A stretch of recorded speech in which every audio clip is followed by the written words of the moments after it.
Friends, आज के इस विशेष संवाद में मैं लेकर आया हूं उत्तराखंड लोक सेवा आयोग द्वारा आयोजित प्रवक्ता भर्ती परीक्षा 2020 से संबंधित इम्पोर्टेंट्स डाउट्स के सॉल्यूशन।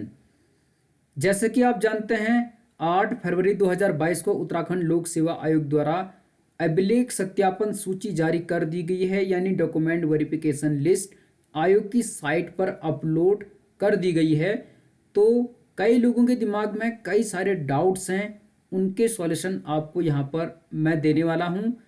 मुख्य रूप से 3 डाउट्स हैं। जैसे कि पहला डाउट्स है कि सामान्य शाखा में जब विज्ञप्ति जारी हुई थी उस समय गणित विषय में 30 पद थे, लेकिन जब डॉक्यूमेंट वेरिफिकेशन के लिए लिस्ट जारी की गई है उसमें केवल 6 अभ्यर्थियों को ही क्यों आमंत्रित किया गया है, 24 सीट क्यों घटी।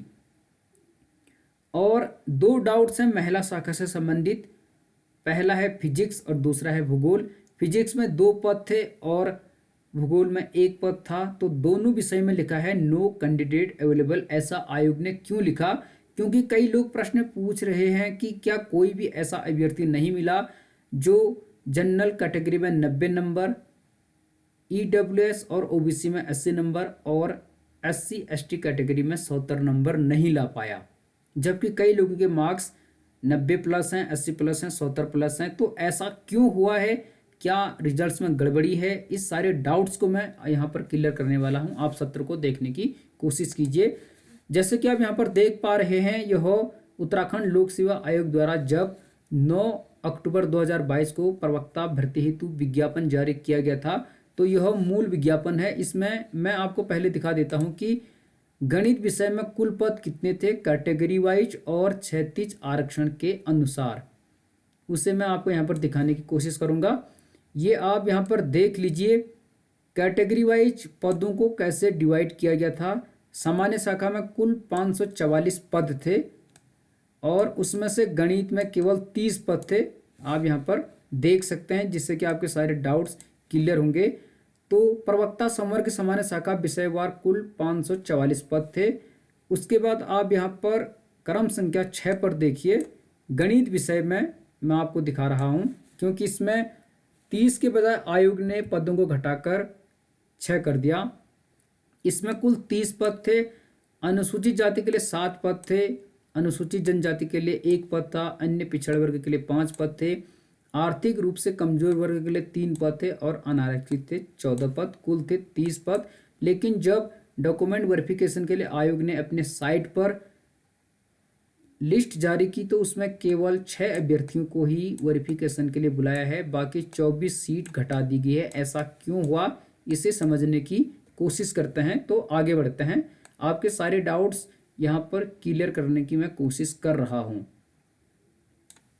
तो यहाँ पर आप देख रहे हैं सामान्य शाखा के विषयवार क्षैतिज आरक्षण का विवरण, यानी हॉरिजॉन्टल रिजर्वेशन का विवरण आप यहाँ पर देख पा रहे हैं। तो इससे आपके डाउट्स क्लियर होंगे, आप इसे समझने की कोशिश कीजिएगा।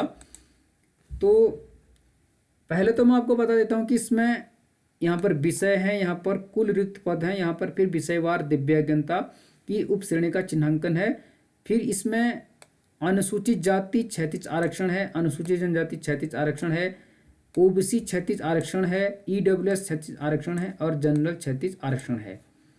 अब हम गणित पर देखते हैं। ये देखिए आप, गणित में कुल पद 30 थे। OA OLPD ये दिव्यांगता की उपश्रेणी का चिन्हांकन है। तो जैसे कि आप देख रहे हैं, यहाँ पर कई कैटेगरी में सीटों को डिवाइड किया गया था। पहले महिला, फिर पूर्व सैनिक, फिर दृष्टिहीनता, श्रवण ह्रास, चलन क्रिया, बहु दिव्यांगता, स्वतंत्रता सेनानी, आश्रित और उत्तराखंड अनाथ बच्चे। तो इस प्रकार से सभी में इन्होंने सीट को डिवाइड किया था क्षैतिज आरक्षण के अनुसार। तो यहाँ पर आप देख लीजिए, सबसे पहले गणित में अनुसूचित जाति में कुल पदों की संख्या थी 7 पद थे, जिसमें से 2 थी महिला के लिए, यानी उत्तराखंड की महिला के लिए 2 पद थे। वो विकलांग नहीं होगी, लेकिन उत्तराखंड की महिला होगी, उसे क्षैतिज आरक्षण मिलेगा, तो 2 पद थे। और आपको पता है कि SC और ST वालों को 70 में से, माफ कीजिए 200 में से, 200 में से कम 70 मार्क्स लाने कंपलसरी थे, यानी 35% मार्क्स लाने जरूरी थे, तभी वे क्वालिफाई माने जाएंगे। यानी क्वालिफाइंग मार्क्स प्राप्त करने अनिवार्य थे। 80 और एसटी को 200 में से 70 नंबर। उसी प्रकार ओबीसी और ईडब्ल्यूएस वालों को 200 में से 80 नंबर यानी 40%, और जनरल वालों को 200 में से 90 नंबर यानी 45% मार्क्स प्राप्त करने जरूरी थे, तभी वे क्वालिफाइंग माने जाएंगे, यानी उन्हें परिगणिता सूची अर्थात मेरिट लिस्ट में जगह दी जाएगी। तो आप देखिए कि गणित में जैसे अनुसूचित जाति की महिला के लिए 2 पद थे, कुल 7 में से 2 पद अनुसूचित जाति की महिला के लिए, 2 पद थे श्रवण ह्रास के लिए यानी जो सुन नहीं सकते, 1 पद था चलन क्रिया वाले के लिए, और 1 पद था बहु दिव्यांगता के लिए यानी जो देख नहीं सकता, सुन नहीं सकता, चल नहीं सकता, यानी विभिन्न रूप से, अनेक रूप से वो दिव्यांग है। उसके बाद एसटी की बात करें तो इसमें केवल 1 पद था, और वो पद भी किसके लिए था, जो बहुरूप से दिव्यांग हो। ओबीसी के लिए कुल 5 पद थे, इसमें से 1 पद था महिला के लिए यानी ओबीसी महिला के लिए, 1 पद था श्रवण ह्रास के लिए, 1 पद था चलन क्रिया वाले के लिए यानी जो चल नहीं सकता। उसके बाद ईडब्ल्यूएस की बात करें तो 3 पद थे टोटल, 3 में से 1 पद था श्रवण ह्रास के लिए, 1 पद था चलन क्रिया वाले के लिए, ये आप देख सकते हैं। उसके पश्चात अनारक्षित यानी जनरल के लिए कुल 14 पद थे, जिनमें से 4 महिला के लिए थे और 4 श्रवण ह्रास के लिए थे, 1 पद चलन क्रिया वाले के लिए था, और 1 था बहु दिव्यांगता के लिए। तो अब ऐसा क्यों हुआ कि सीटें घट गई, यहाँ पर आप ध्यान दीजिए। जैसे गणित विषय है तो 7 पद थी अनुसूचित जाति के लिए यानी एससी कैटेगरी के लिए, इसमें से 2 पद महिला के लिए थे, जो महिला दिव्यांग भी नहीं है किसी प्रकार से, उसके लिए 2 पद थे। उसी प्रकार एसटी वाले के लिए 1 पद था, लेकिन वो पद तो सीधे बहु दिव्यांग के लिए था। ओबीसी के लिए कुल 5 पद थे, 5 में से 1 पद था महिला के लिए, जो उत्तराखंड की महिला है लेकिन वो दिव्यांग नहीं है। उसी प्रकार जो जनरल वाली सीट थी यानी अनारक्षी, उसमें कुल 14 पद थे, जिनमें से 4 पद ऐसे थे जो महिला के लिए थे यानी जो दिव्यांग महिला ना हो। अब यहाँ पर ये 80 की जो महिला थी, 2 सीटें 80 महिला की, ये 70 मार्क्स नहीं ला पाए, इसलिए ये ऑलरेडी बाहर हो गए, तो ये 2 सीट यहाँ पर घट गई। ओबीसी में 1 पद महिला के लिए था, तो इसको कम से कम 80 नंबर लाने थे, 200 में से 200 का 40%, तो ये 80 मार्क्स नहीं ला पाई, इसलिए ये सीट घट गई। इसी प्रकार अनारक्षित यानी जनरल श्रेणी में 4 पद थी महिला के लिए, जिनको 200 में से 90 मार्क्स लाने थे, अर्थात 45% लाना था 200 का, तो ये 4 महिलाएं 90 मार्क्स नहीं ला पाई, तो ये सीटें घट गई। तो 4 यहाँ पर घटी, 1 यहाँ पर घटा, 5 और 2 यहाँ पर घटे, 7 पद तो ये घट गए 30 में से। ये क्यों घटे, क्योंकि ये आयोग द्वारा निर्धारित क्राइटेरिया के मार्क्स अचीव नहीं कर पाए, यानी SC ST 35%, ओबीसी ईडब्ल्यूएस 40% और जनरल 45%। अब इसके बाद विकलांगों का क्या हुआ। विकलांगों के 2 रीजन्स हो सकते हैं, या तो विकलांग 30% मार्क्स नहीं ला पाए, 30% मतलब 200 का 30% मतलब 60 नंबर, या तो वो 200 में से 60 नंबर नहीं ला पाए, इसलिए क्वालिफाइंग नहीं हो पाए, तो सीटें घट गई। या तो ये कारण हो सकता है, या दूसरा कारण क्या होगा कि जिन श्रेणियों में आयोग ने पदों को डिवाइड किया था, जैसे गणित में आप देख लीजिए, गणित विकलांग में 1 श्रवण ह्रास के लिए 2 पद, चलन क्रिया के लिए 1 पद और बहु दिव्यांगता के लिए 1 पद।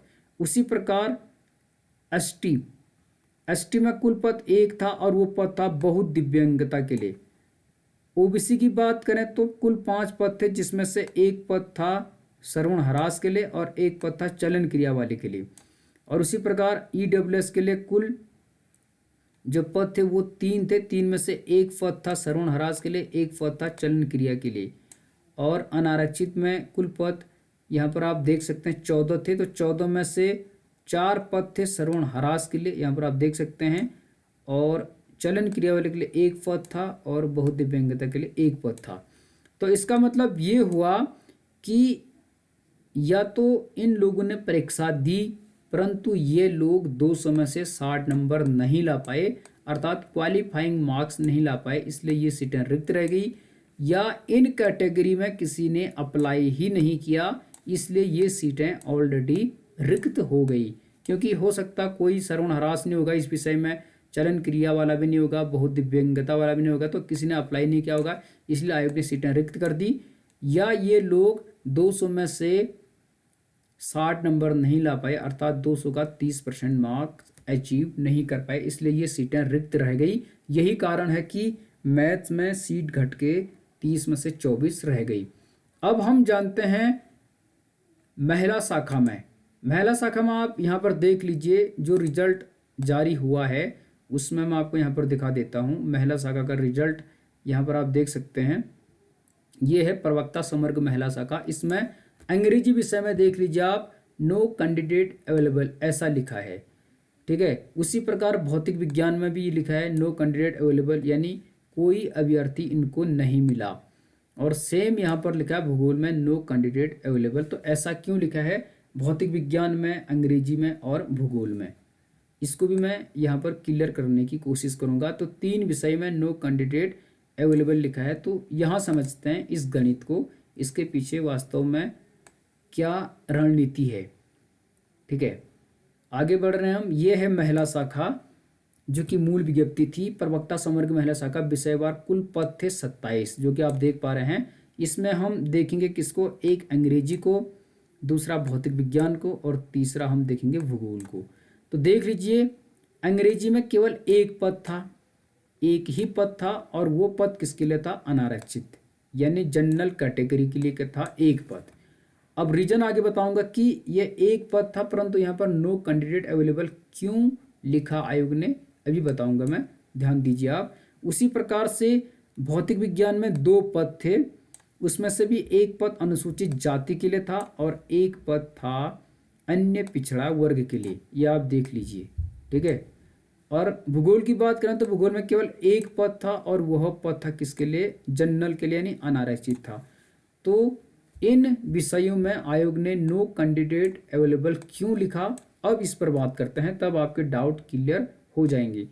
इसके लिए हमें आरक्षण देखना पड़ेगा, महिला शाखा के विषयवार क्षैतिज आरक्षण का विवरण, इस पर ध्यान देना पड़ेगा, तभी आप इसे समझ पाओगे। अच्छे से समझने की आप कोशिश कीजिए यहाँ पर, तभी डाउट्स आपके क्लियर होंगे, ठीक है। अच्छे से आप समझने की यहाँ पर कोशिश कर सकते हैं। तो हम सीधे पहले बढ़ते हैं अंग्रेजी पर। तो ये है अंग्रेजी। अंग्रेजी विषय में केवल एक पद था, OA, OL, B, PB, ये हैं विषयवार दिव्यांगता की उप श्रेणी का चिन्हांकन। तो एक ही पद था और वो पद किसके लिए था, सीधे हम आगे दिखाते हैं आपको यहाँ पर। वो पद था सीधे जनरल के लिए, यानी अनारक्षित 36 श्रेणी का पद था, यहाँ पर आप देख सकते हैं। और ये पद किसके लिए था, दृष्टिहीनता के लिए, यानी दृष्टिहीन व्यक्ति ही इस पर अप्लाई कर सकता था।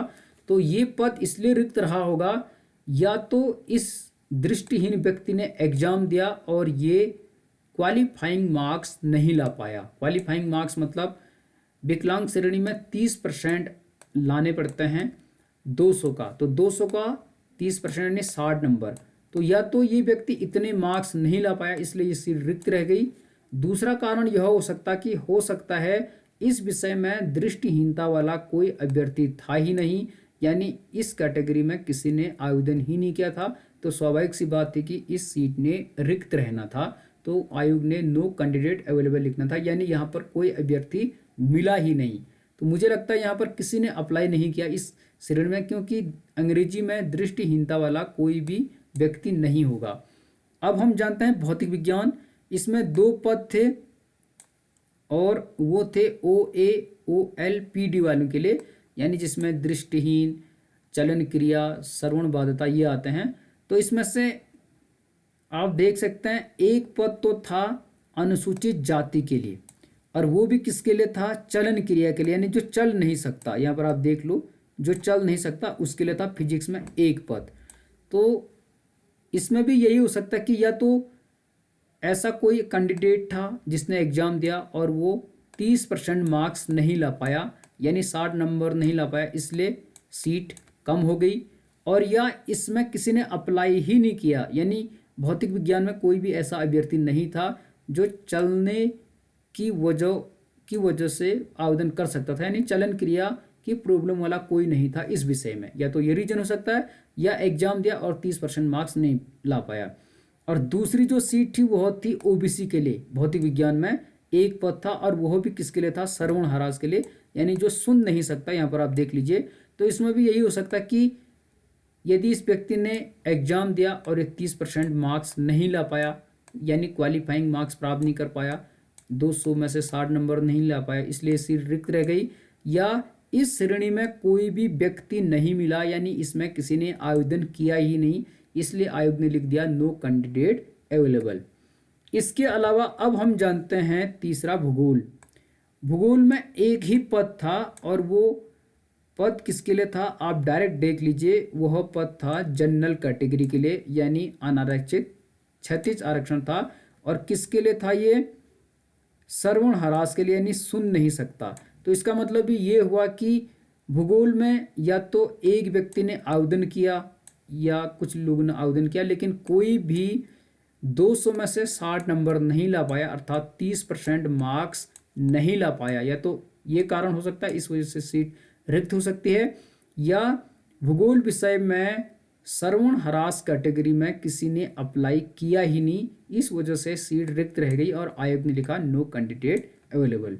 तो यही कारण थे जिसकी वजह से आयोग ने अभ्यर्थी उपलब्ध नहीं, यानी नो कैंडिडेट अवेलेबल लिखा, और गणित में सीटों को घटाया। समझ गया आप। तो या तो विकलांगता की श्रेणी में किसी ने अप्लाई किया ही नहीं, इसका मतलब उससे संबंधित विकलांग कोई नहीं था उन विषय में, या अगर अप्लाई किया और एग्जाम दिया तो वे लोग 200 में से 60 नंबर नहीं ला पाए और सीट रिक्त रह गई। तो ये सारे रीजंस थे। और यदि गणित की बात करें तो गणित में जिन महिलाओं ने एग्जाम दिया होगा, जो दिव्यांग नहीं थी लेकिन उन्होंने एग्जाम दिया, यदि वो SC और ST कैटेगरी की थी तो वे लोग 70 मार्क्स नहीं ला पाए।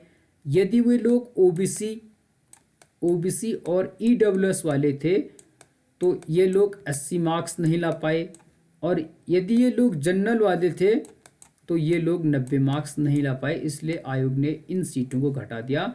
तो जब अगली भर्ती आएगी तो आयोग इन सीट को अगली भर्ती में जोड़ेगा।